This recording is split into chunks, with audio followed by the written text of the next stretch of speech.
Alrighty then, good morning, good evening, and good afternoon, ladies and gentlemen, and welcome back to Quality Candor, the podcast, episode 8. Long and short of it is we're officially shifting over to Fridays. Yes, Quality Candor, the podcast, is coming to you not live, pre-recorded on Friday mornings. And the main reason why is, well, everything you've probably been hearing over the past handful of intros. Long story short, whole lot of shaking going on. And because of that, I want to keep this podcast going, and I want to bring it back fully weekly, but I've been slamma-jamma 9 to 5 with everything, you can throw at me. Commissions, work on the multiple magazines. We have a 365 Infantry Kickstarter coming to you shortly at the top, near the top of August. So it's just been the rat race to end all rat races, and I apologize for the infrequency of the show, but unlike every single previous incarnation of this godforsaken channel, we are soldiering on, and we are going to continue delivering fine hour-long entertainments for all you listeners out there on the commute, or coming home, or whenever the hell you throw this on. For all I know, I have a bunch of fucking night owls putting this shit on at 2 in the goddamn morning to help the insomnia die down. Trust me, I've been there a few nights after this past fucking month. Oh, God. So, long story short is, Quality Candor, the podcast, is now coming to you Friday mornings, every week, God willing. On with the episode. Like clockwork, there's this routine conversation that happens surrounding the ideas of conservatives in art. The idea of people of a more right-leaning persuasion, if you want to frame it within the traditional political dichotomy of what would people frame their entire beings around, and so on. And I want to give my perspective from the point of view of someone who's not going to talk ideologically. Because the answer simply is, anyone from the left who tries to answer this question will immediately default to, basically, conservatives are not progressive, therefore they make shit art. That is the fundamental thrust of the entire argument, that they cannot comport themselves to change, that they cannot adapt, that they cannot take to new mediums with a fresh sort of sense of, aesthetic resonance, sort of a deeper emotional connections, and so on and so forth. And whenever the right tries to answer this question, it is literally like watching an Ouroboros reach the end of its tail. Or rather, reach the back of its head, so to speak. Because when I came into the space with 365 Infantry, beforehand I'd been on and off video reviews on this on my original personal YouTube channel that's kind of sitting as like my little black archive of all my classical work. But I'd also been doing synthwave stuff, posting that on SoundCloud. Most of my platform building in high school was actually as a musician. It wasn't rarely as a filmmaker. I did start sharing some shorts towards the end of high school, going into college. I did, fire up a Vimeo, so now I have, my little mini portfolio from college that I also have to turn into a proper pitch reel. And I have all of that going on. But when I came up with 365 Infantry, I was kind of going out into no man's land, because my worry with it was, okay, here I am doing this crazy mid-century sci-fi smorgasbord. The wolves are not going to endear me to, people that see anything relating to anthropomorphism, and they recoil in horror because I had the misfortune of not creating this when I was a zygote in 2008. And also there's just the fact that it's going to be a niche any way you slice it. Short fiction is a niche. No one does character magazines anymore. I mean, there are comic book heroes and stuff like that, but no one does pulp character magazines anymore. And they certainly didn't do them in short story either. Like, if you look back to, like, say, The Shadow or Doc Savage, those are novel-length stories printed in a magazine format. So I'm coming in with all of these different concerns and worries and so on. And, I just kind of naturally wind up falling in with people that are a bit more to the right than to the left, although that's not to say everyone, I could pin down the entire spectrum of this, of my readership or of the people who I chum around with. Because really, truly, I'm blessed to have friends from all stripes, all persuasions, and I like to keep it that way because I'm a simple man. If you're good to me, I'm good to you, and if you're ever in trouble, I'm going to go to bat for you, 100%. And so, and I've been really blessed to have so many of these friendships made online that have stood that test. So I'm looking at this purely in terms of, I'm not interested in ideology. I'm not interested in, is this Christian enough? Or is this dissident enough? Or is this libertarian enough? Or is this, that, or the other thing? Because really, I think the fundamental problem is sort of this lack of animating spirit on the right, but also purely this infighting, this venomous fucking infighting. This is a very paranoid space. But it's also, a paranoid space occurring in the vacuum of a functional customer to provider relationship, because it's getting harder to cut through the noise of not just paid advertising, but also just in general with the way, the ever-changing social media algorithms, trying to reach beyond social media platforms and trying to, break things out into different markets and trying to look in the places you don't normally look for readers, for listeners, for viewers.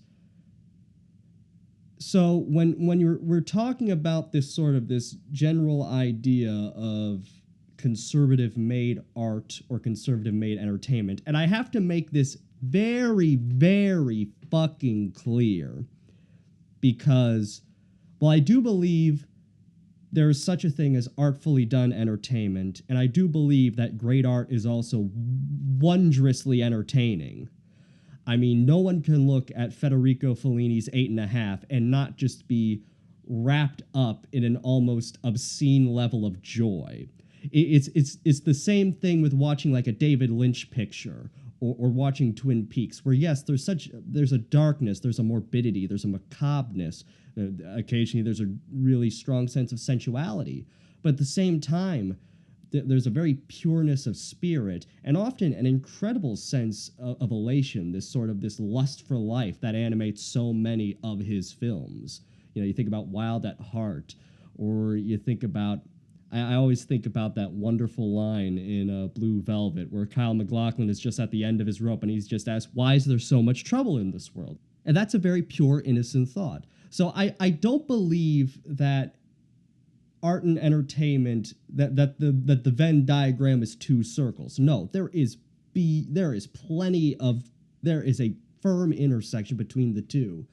But the problem is, when people start talking about like culture, like the culture wars or cultural renewal and shit like that, there's this routine conflation between art as in the fine arts, painting, sculpture, classical music, that stuff, and popular art, entertainment, movies, pulp fiction, comic books, stuff like that.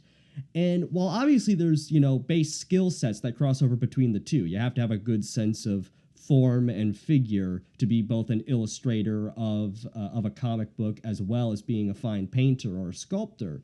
You have to have some level of acumen in the world of music, whether you're writing in the form of a concerto or if you're writing a prog rock album. So there is skill sets that are being applied to different spaces.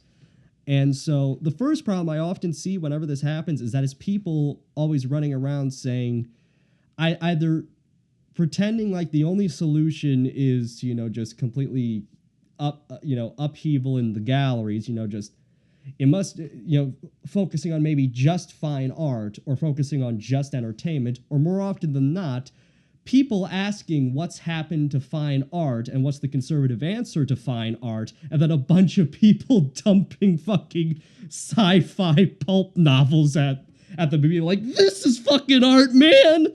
And that's the first misconception, is that there's this talking past each other on so many levels. And, there's also this disconnect between the independents and not even just, the establishment types, but the new media establishment, if you will. Because we're now 10 years, the 2010s was a wild fucking time for a lot of people and for a lot of things. And it saw the rise of a lot of companies. I mean, probably the most famous, infamous is Daily Wire, which has been producing films, has been buying up pictures for distribution, started up a children's streaming service, Bent Key. So there's a lot of, the people with capital have been putting it towards these various projects. And quite recently, a sitcom pilot, The New Norm, was released on X, of all places, for the X-Bird app, as I like to call it. And there's very clearly, I mean, obviously some of it's, just baseline jealousy over the resources. All this money going towards this instead of towards my project. Trust me, I deal with the green-eyed devil all the time myself. But also, there is a substantial lack of quality in a lot of these at the fundamental conceptual level. A lot of these are really just, the right-wing, air quotes, answer to blank. And that also does start to rub people the wrong way, because it's like, okay, so do you actually want to shake up what's being done, or do you just want to make the fucking animated sitcom equivalent of a fucking feminist wrecked video from goddamn 2015? Like, what's the game plan here? And it seems like that's the latter for a lot of these new media types. And so, but then what also happens is that this then turns indies into these feral, rabid dogs who go shrieking into anyone's replies whenever the question is asked. And to be fair, I've seen this happen for 2 years straight. So I'm kind of observing this in real time. And I'm also not innocent of this, not necessarily in the fact that I go in for the kill, but that I've made these observations before. I've done articles on this on my second Substack, Universe of the Astounding. And I know people like Isaac Young, who I've done music for. He's made scores of essays about this. And the thing is, after a certain point, it's not even about message. I mean, obviously, there's part of it's about message. There's a very oppressive glaze to a lot of these new media projects. New Norm, for example, you look at it and it's just a man who has no control over his life and is just fundamentally depressed with the state of the world. And, everything in his life is like this lefty caricature. And I'm not even saying this, as like, saying like, oh, I'm of this persuasion, so I'm offended, or I'm of that persuasion, so I'm offended. I'm offended by the fact that it's just not funny. I had this happen when I was watching, I've become a big fan of Australian puppeteer Heath McIver, has his character Randy Feltface, who's been doing stand-up specials for years, partnered with fellow comedian Sammy J. They had a nice duo going there for a while. And I watched the special he recorded in 2021, Purple Privilege. And I had seen specials he had recorded before that, and I had seen specials he had recorded after that. In fact, I had just watched Feltopia earlier in the day, and I thought it was fucking hilarious. But that particular special was so wrapped up in its own socio-political interests, in its own cultural observations, in its own depressing levels of existentialism, that it stopped being funny. And not in like it made me think, man. It just stopped being funny. Like a quarter hour into the special, it lost itself to all of these impulses. You know, I think a lot of people I've seen quite a few people compare it to Bo Burnham's Inside, which was kind of another one of these great examples of everyone's heads turning inside out during the pandemic. No pun intended, by the way. So it isn't really a left versus right thing. It's if the comedy isn't making you laugh, the comedy isn't making you laugh. And that's what's happening with stuff like New Norm, or, a lot of people have been shrieking about what Daily Wire's been putting up, Mr. Burcham, which is based off of I believe a character from Radio. And the long and short of it is just this. It is taking these established formats and just trying to do the right-wing version of blank. And what ultimately ends up with is something fundamentally, like almost philosophically, is not connecting. And that results in, of course, the worst crime in all of comedy, which is to be not funny. And not even in, like, the anti-comedy way of, watching something that's so cringy it devolves into comedy through sheer force of will. That's not even close to what's happening here. It is just... You watch it and you just get depressed because the whole joke is about how everything's fucked up, everything's broken, and there seems to be no end in sight, which I think that might also be one of the big frustrations, I think, in modern art and entertainment in general, is just sort of this lack of a positive vision for the future. There's something to be said about accurately reflecting the world in which we live, but I think it's also something to be said that there should be some people out in the world creating something aspirational, creating something that creates a very positive, forthright vision of something. You see it in documentary work. Recently, there was a video reindustrialized from the guy who makes this wonderful channel. I'm going to link him in the description below. Saturday Startup Stories, where he goes around and checks in with all these various startup ventures that are on the cutting edge of technology, of engineering, of building a better tomorrow. And not just in like, your classic socio-political, here's what we have to do, here's what the agenda looks like, but the actual progress made in science that could lead to solutions to the problems we're facing today.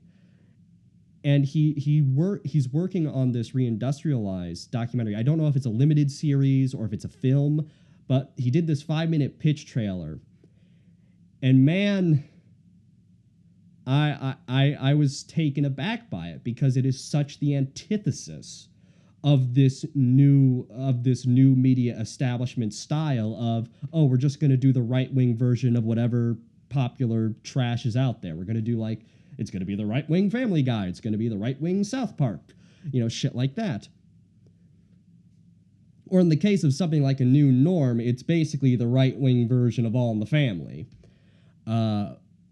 And here, on the exact opposite, it's not comedy, it's nonfiction. It's presenting this really positive message of bring back manufacturing, bring it back stateside, the people who can actually, who are working to a greater goal, and to a positive goal, and to a brighter future. And that's just not there in a lot of this new media establishment. And then this is compounded by the fact that anytime you mention this in social media or you write an article, I think Spencer Clavin over at Claremont Institute, who made some salient points about, curation, and then there just being a bit of a lack of taste-making from what I've seen on the right. But fundamentally, it turns into this vicious cycle of, people begging the question, and then every independent creator who's been grinding it out for a good, 5 to 10 years, shrieking, why the fuck aren't you checking out this? Or why aren't you bankrolling this? And part of the issue is a bit of a me thing, which, and to be fair, again, I get it. I've been there one, two times myself. But at the same time, there does seem to be a disconnect of here are people at the grassroots making what they want to see in the world, and here are the people with all the money making the shit no one wants to see in the world. And it's, there's very clearly this giant gulf between the two. And what makes it even more, astounding is that when you look at it in the fine arts side of things, where it's just the same people screaming about abstract art and abstract expressionism and postmodern work, there's a fundamental problem where it is, and it's also partly the nature of fine art. Fine art has become such a big money interest in terms of, how much one can afford to commission a work and so on. So naturally, there's an even greater gulf than in, the production of mass market entertainment, because in mass market, we have print on demand services, we have digital distribution like Bandcamp. Music has never been in danger, I think, throughout the entire history of man. It's one of those beautiful stories where you can do anything you like to it, but music lives on. And I think that's fucking beautiful. But, it's like, so we have all these avenues for a lot of entertainment. And to be fair, fine artists will use these print-on-demand services to sell prints and to sell and to sell their own work and to sell reproductions of their own work.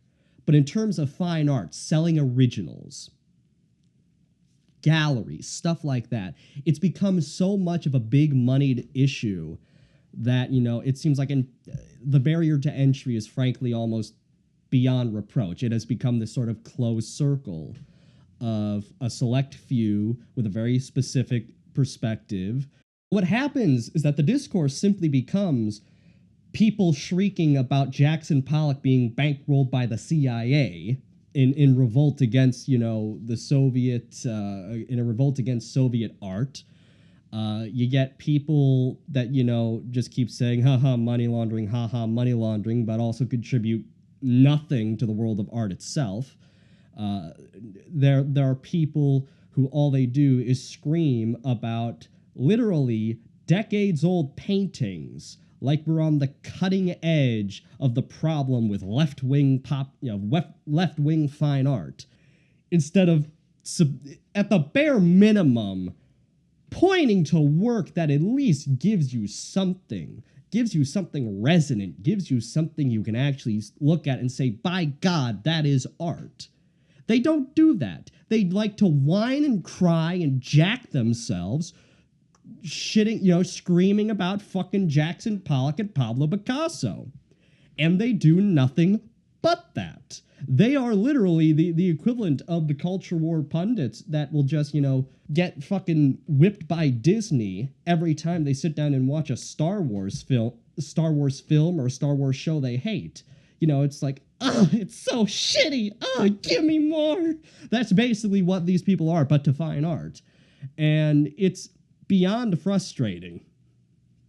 It is beyond frustrating. Point to me, the Christian faithful, point to me a great work of art that, represents the values of which you seek. Just fucking do that. If you can't do that, then maybe shut the fuck up. Maybe move on with your life, you sad sacks. It's absolutely... And the thing is also, people will always hide behind the excuse of, but the left's art is shitty too. Therefore, within the framework of these people, let me reorient this again for you. In the framework of these people, they have been saying this for a decade now and have nothing to show for it, short from the few independents who have taken initiative and the few new media types who have essentially evolved into, we're just going to make the right-wing slop version of this. It's like you can no longer hide behind, oh, you think the left makes shitty art. If that's the case, then brother, you've had 10 years and what do you fucking get? You had 10, you made this point for a solid decade now. Would you like to move it forward maybe? At least tell me what it is you do want in life? And I also say this too. The issue of poor art and poor entertainment is beyond the political dichotomy. This is not a left thing. This is not a right thing. This is about a collective spiritual malaise. And not even in like a specific Judeo-Christian sense. I'm just talking about in general. A massive societal malaise. People with little hope for the future. People with little aspirations. People that can only see the strife and trouble mounting and mounting and mounting upon them, which in fairness has become unavoidable over the past several years. The key is, though, art can spark people to try and take at least that first step to not necessarily even just like being a better person, but looking at the world in a different way, turning the glass half empty into a glass half full. And the problem is I just do not see that in modern art or in modern entertainment anywhere, short of the few independent circles I've been blessed to have frequented. So you have that fundamental, cyclical, vicious cycle of the independents screaming for help and the new media establishment being only interested in themselves and being only interested in making the slop version of whatever's popular at the moment. And on top of all of that, and this is the thing that I don't think people appreciate often, the problem with the right wing is that it thinks the world is going to end tomorrow. Fundamentally, the problem is there is a massive, massive streak of doomerism, of the black pill as so called. There is a giant Leviathan shadow of the world. I'm sure there are people that are just saying, oh, it's the end times. Don't worry. It'll be all over soon. So they're not going to plan for the future. They're not going to, what they'll do is they'll probably, make themselves a nice little bunker in the basement and then just wait to get raptured, I guess. Like it's the fucking Left Behind novels. And there's this general malaise of just from the spaces I've frequented and just from what I've seen online in my feeds when I'm, looking up between benders of work. It's just that everyone thinks the world's coming apart. And, to a certain degree it is. But at the same time, it's been like this before and it may be again. And the key to every single one of these crises we've faced, even with the increasing unforeseen circumstances, people think about, the change in war, the change between wars in the early to mid 20th century, and the fact that, you learn about World War II in newsreels and newspapers, and then you see the horrors of Vietnam on television, and you have them immediate, and you have them, piped directly into the home. It isn't just like a little rag you can chuck in the bin or use as, use for the dog, use for the dog bed, and the poor puppy can't stop pissing all over the place. You can't do that to the television. You can't do that. You can't. You can walk away. You can leave the room. You can switch off the TV. But it's the difference between going to a theater and getting a newsreel versus having all that beamed into your fucking room. And we have that in like triple fold with the advent of the internet, with the advent of smartphones, personal computers. We have unlimited access to all the world's suffering. And that does psychic damage to people, Like, that will fuck a man up royally. I've been there. There was a time, guilty secret time, where I actually was considering becoming something of like a political pundit type. I'd gone through high school, and that was back when watching politics was still fun. Because you were innocent, you were slightly protected from the realities of the world, so you could laugh at stupid people saying stupid shit. But after 2020, which was not a happy year for many, many, many reasons you're aware of and reasons that I personally am aware of, and after like inauguration day in like 21, I'm like, I could never do that. I could never subject myself to this. I'm a filmmaker, I'm an artist, I am a craftsman. This is my trade. I must ply it. And the problem is the right has essentially had to become the Swiss Army knife of all things. They have to understand economics, societal changes, societal shifts, the landscape of modern politics, on top of being aware of the lack of attention given to building up cultural products, building up stuff that says, this is what we could be, this is what we ought to be. Maybe this is the way we get to it, is by at least dreaming a little, thinking a little bigger, better, brighter than before. And I think fundamentally the problem with, the whole, why are conservatives so far behind the arts? It's the fact that they've had their attentions split so many different ways that people can't, and I'm saying this collectively. I'm not saying that personally there are people who can't compartmentalize and say, this is the 5 seconds a day I'm allowed to think about politics. This is the time I've set aside to compile my omnibus or whatever.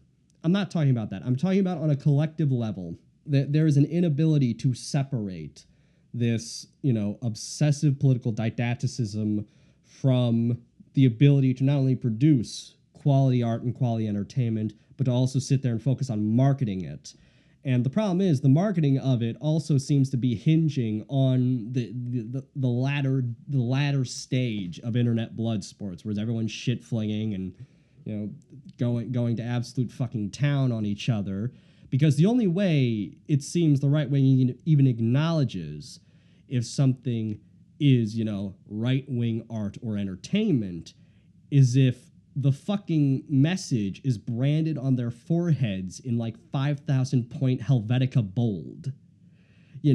It's like the only way they can acknowledge if a work is even, quote unquote conservative at all is if it toes the line down to the letter. And the purity spiral isn't getting any better. There are factions of dissidents who, people got pagans and Christians at each other's throats. You have people that are basically want to repeal all of art, because if we're being truthful, postmodernism, that's been beaten to death with a stick in this space.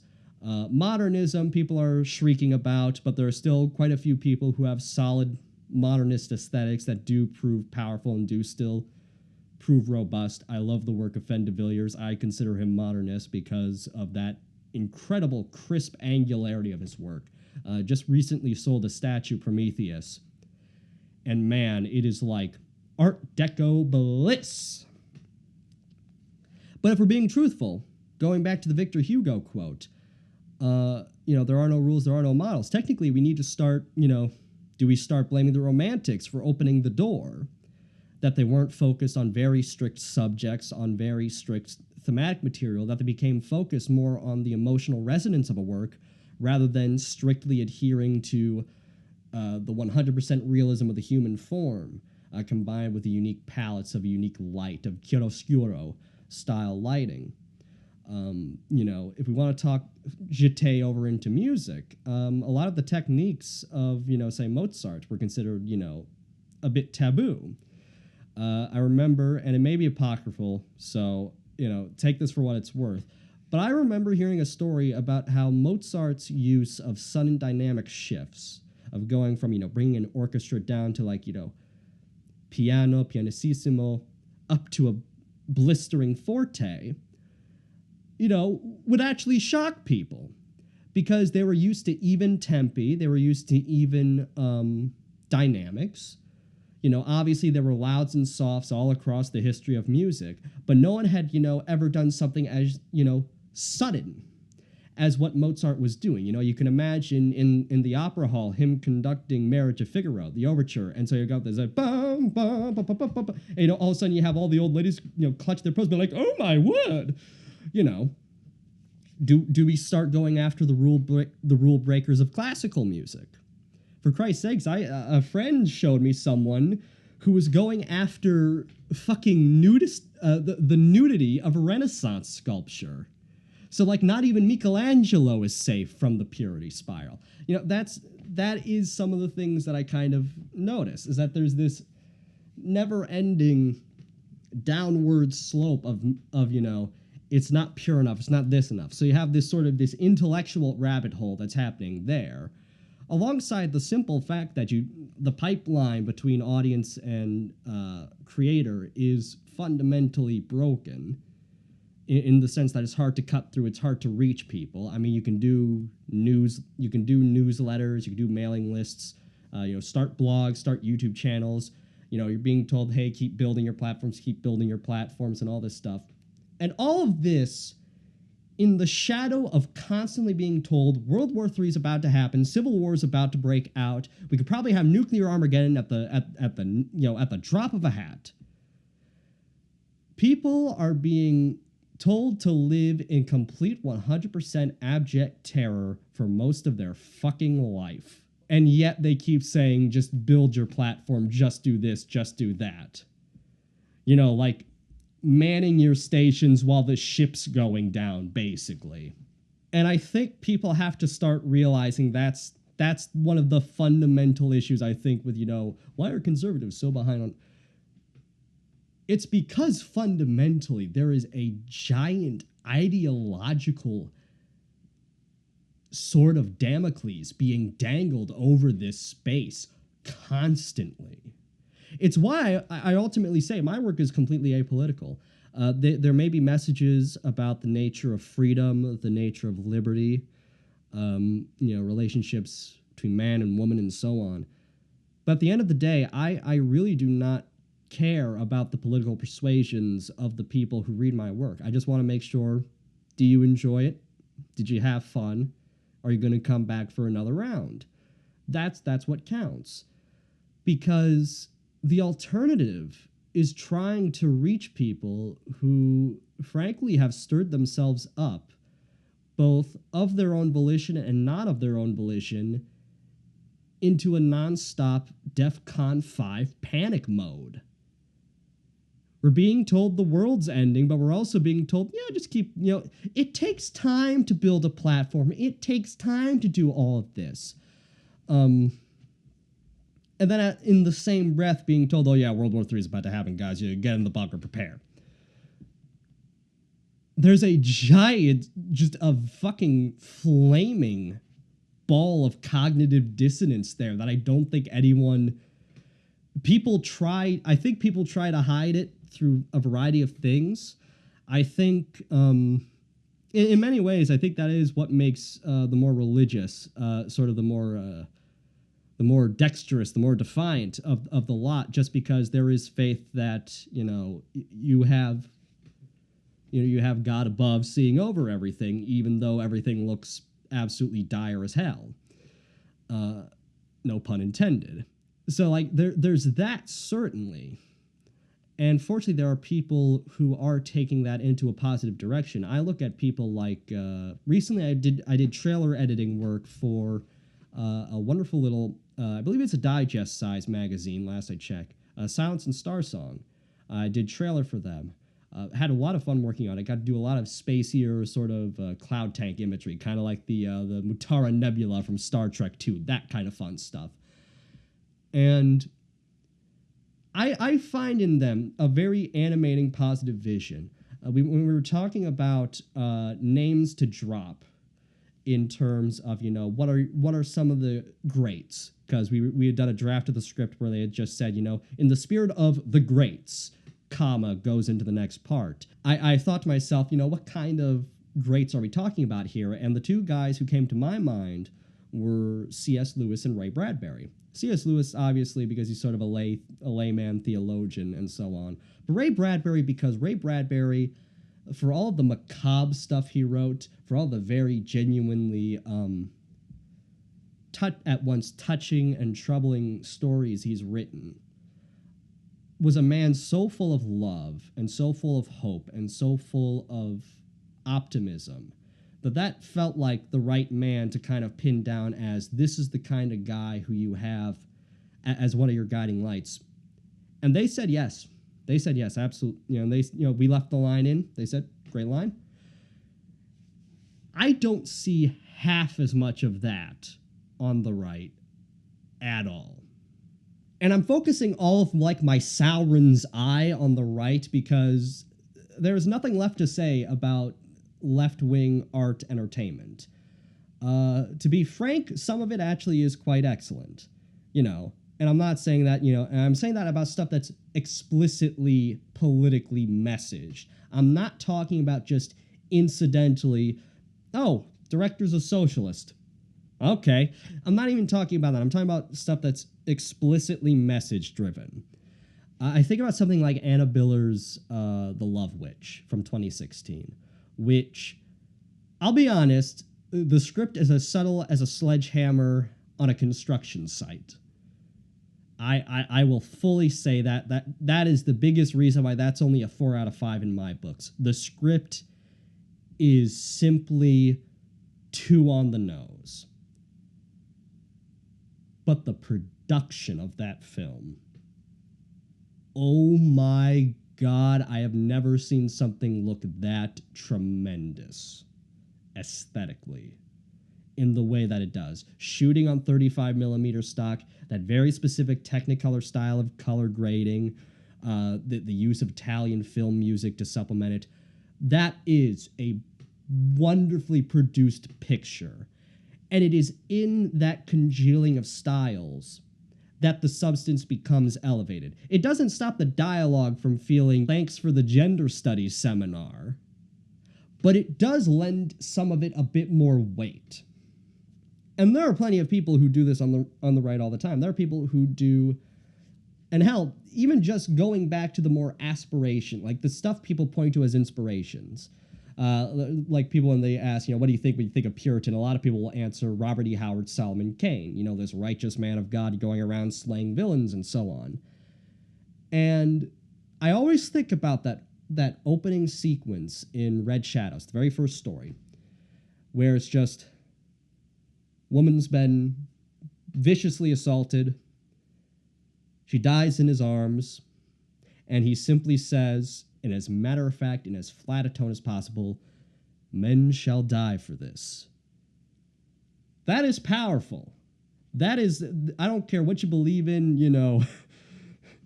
I think Razorfist came up with the greatest line of that. I don't care who, Christian, Satanist, atheist, or tobogganist. I think that's a Razor line to properly credit him so he doesn't come after me for plagiarism. I don't care who you are or what you believe. That is hard fucking core. You could probably convert a man just telling him, hey, this is what a man of God really does. Slaying fucking demons, dude. And you could probably get someone on that. No joke. No joke. And I love Solomon Kane as an archetype. I love the image of the man in black righting wrongs. It's just such a powerful, and it's such an endearing image. It is something that you see in so many stories. We talked about it when I went on my little mainstream media rant a few weeks ago. Wesley Snipes in the original Blade. That is a classic man in black archetype, in my opinion. Obviously troubled. Obviously there's a lot more going on there as opposed to kind of a classic pulp hero straight ahead. But it's still there. And I have this character festooned all over my work. 365 Vividtree, that's the character of Captain Grim Herrera. Tall black wolf, conchos all over the place, an eagle belt buckle. I mean, the dude looks... There's a reason why so often in prose, I'll just call him this gothic vaquero. Since I do that, I have a character that I'm working on. First story was published on my second Substack, Venator's Apprentice, Ezekiel Lancaster, who is basically this slightly more affable version of Solomon Kane. He is a man who literally signed up to be one of God's greatest warriors by living in this little interdimensional bubble and is pulled out for action whenever demons threaten, a certain part of the world. In his case, he watches over the United States. And, I have this character all throughout my work. And that's a powerful character. That's an aspirational character, because even with that sort of cloak of darkness, that gothic ensemble, it is still a good man going to war for the right things. And that is truly an aspirational figure. And I think that's the problem, is that there's just not a lot of that positive forward pushing momentum on the right. It is everyone being told the world's coming apart, the world as you know it, nothing will likely be left, society will collapse. The implication is to give up. I don't care what anyone says. I don't care what you say, planning for the future, training to be elites or whatever, thinking in the grand centuries ahead as, everything comes down around you and, no, the implication is that it's all over, guys. This is the end of history. Accept it and let the human race die out with grace. The rapture will not happen in the snap of God's fingers. It'll be everyone slowly shuffling off the mortal coil. That is the general malaise afflicting this side of the right. And the thing is, the left doesn't really have much more of a positive vision, in my opinion. There's just a lot of in all corners, in all sides, you two centrists, there is anger, fear, hate, depression. Everyone feels done, basically. And I think at that stage, it is the job of truly powerful and impactful art and entertainment to say, no, it's not all over, we've only just begun. Or, more aptly, no, it's not over, this story ain't ending here. You do not give up, you do not give in. You keep going forward no matter what the hell goes on. And in the end, you make it work out. It's not a guarantee. It's not, someone coming in and saying, oh, it'll be all right, patting you on your head like you're a child. But it is saying, you don't give up. Whatever you do not stop moving. You do not let the fuck up. And that's sort of the malaise of the modern world right now, is that everyone feels like, nope, this is the end of history. Let's all just, there's actually a great line in, I believe it's DJ by David Bowie. And it's this throwaway, Dan Dare lies down. And if I'm not mistaken, that is a nod to a vintage pulp/serial hero, Dan Dare. Or he might have been in the comics, around, kind of that golden age, like Alex Raymond's Flash Gordon. And I think about that line often. It's one of those lyrics that'll pop into your head and just be like, Dan Dare lies down. Part of it's also just because DJ is a fucking classy, such a good, not a classy song, but such a fucking good song. That whole Berlin trilogy. Mwah! Love you, David. But that line really does kind of sum up the entire issue of sort of modern art and entertainment, especially on the right, both at like the corporate level and in the disconnect between the independents who are trying to champion old school pulp spirit and stuff like that versus, kind of the new media establishment that is interested in, okay, we hook in the normies by producing the exact same slop and just making fun about how all the world has gone to shit and we can't do anything about it. We have no control over our lives. Such is the case with the new norm, Mr. Burcham, etc. That's kind of what it feels like. It's sort of Dan Dare lies down. The heroes give up. People stop caring. They stop trying to make the world a better place and just accept that it's all shit. The biggest failing is just not giving people something to aspire to. It is not giving people something to point to and say, that's a hero. That's a way forward. And I don't mean that in like a super singular sort of way either. I just mean being able to point to, someone like, say, Doc Savage. Classic pulp hero. I love the Doc Savage oath. To do right by all and to wrong no man. Beautiful, beautiful stuff. And, all in the name of this wonderful, globe-trotting, classic adventure fiction style. And, there are people that'll come in and will start admonishing it for, oh, but it depicts native cultures like this, or, oh, it says these bad words, or, oh, it promulgates these different ideas. And it's like, okay, but is the core thrust wrong? Is the core thrust of taking action and saying enough is enough. This, we should, do the right thing in these situations. We should help those that have been wronged. Is that fundamental thrust wrong? And the thing is, you can update that to be perfectly inclusive. There is nothing stopping you from... I actually think about, quite often, I think about characters like Tonto and the Lone Ranger, or I think about H. Rider Haggard's Alan Quatermain's stories, specifically the short stories about his time in Africa, teaming up with Zulu warriors. And it's at the end of Hunter Quatermain's story, where I won't spoil how it goes, but essentially one of the great African warriors passes, and the sheer respect and admiration this man had for this man from a totally different culture, from a totally different part of the world, brought him to tears upon his death. And it's like, there is nothing stopping people from taking these almost classical values of heroism, of doing the right thing, of being strong, of being noble, of being brave, and making them for a modern audience that doesn't have to wink and nod itself into a stroke. There's nothing stopping that. The problem is with a lot of mainstream left-leaning entertainment is that that's not the message they want. And then the problem with a lot of mainstream right entertainment is that, like everything, it's just a reaction to what the left's doing. It's not trying to advance anything. It is just looking at, oh, that's what Hollywood is doing. Let's do the exact same, but with conservative talking points. And, you have a good few independents that are trying to push forward and to be that positive energy. And it's just the sheer disconnect between, those two. And then the gall to basically being told, oh, just keep building your platform. Just keep building your platform. Yeah, it'll take a while. It may take, it may take years. It may take 5 years. It may take 10 years. All while being told the world is coming to an end.